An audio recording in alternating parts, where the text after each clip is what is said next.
Tampa Bay is home to the very first Hooters, and I am here with a guy who's been with them since the start, Ed Drosty, as well as a face we all know and love, Ronde Barber. Guys, thanks for having me here. You. Yeah. Thank you. And, you know, I got to say congratulations to you. Headed to the Hall of Fame. We got to talk about that in just a second. First, look at all this food we got. I want to dig in.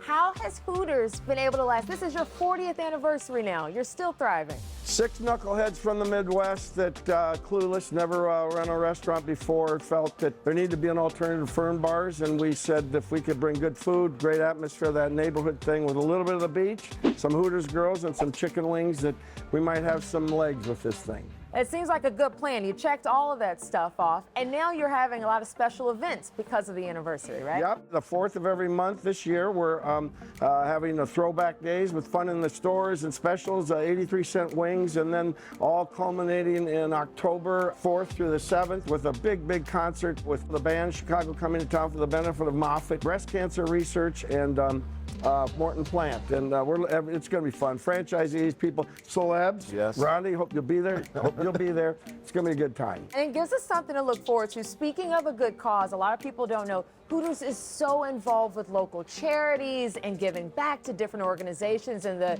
community. Tell us about that. Well, early on, we felt if we're going to be a neighborhood joint, we got to be involved with our neighborhood, and that's been a real plus, real heartwarming. We've raised millions for Moffitt Cancer. We've raised for inner city in Chicago where we have stores, Education Foundation, Habitat for Humanity, and every one of them been great experiences out in the community. Our employees just love it, and it's been a great way of doing this with all of our customers. And then the coolest thing that you're doing coming up now, you're partnering with News Channel 8 for Ronde's Road to Canton. Why are you doing that?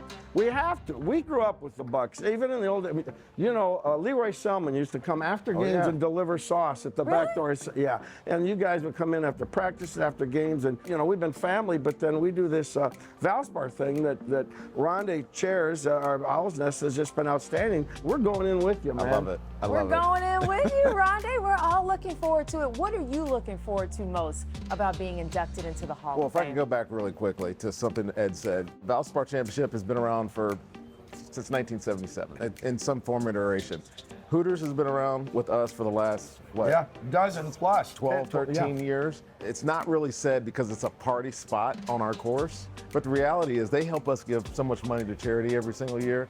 I think it's important for us to recognize that as well as the atmosphere that they provide for us at our tournament. But I remember when I first got to Tampa, and one of my very first perks of being a Buccaneer was getting a Hooters card. I grew up in Southwest Virginia, so I wasn't really familiar with what Hooters was, but then I fell in love with this place. Obviously, I got to meet Ed and his staff and all of his people. We've had a great relationship for 20 years now, so it's been great. And now we're going to have a Hall of Famer coming in. You know what? Hall That's of awesome. Famer, what you going to do there in Canton, along with the gold jacket? Well, you know. I got my gold jacket a couple of weeks ago.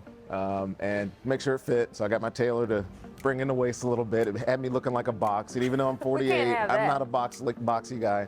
What I'm looking forward to most is the gold jacket ceremony on Friday. You have to have a Hall of Famer put you in. I have an old coach that's going to put me in as well. If there's a point when I get emotional, it'll probably be then. You don't have to say anything that day. The speeches come the next day. But that Friday prior, that's going to be a pretty big deal for me. Well, we are all looking forward to it. We'll be rooting you on. And Daytime needs one of those Hooters cards, too. Oh, there you go. All right. Thanks, guys, so much for talking with me today. Great. Thank you.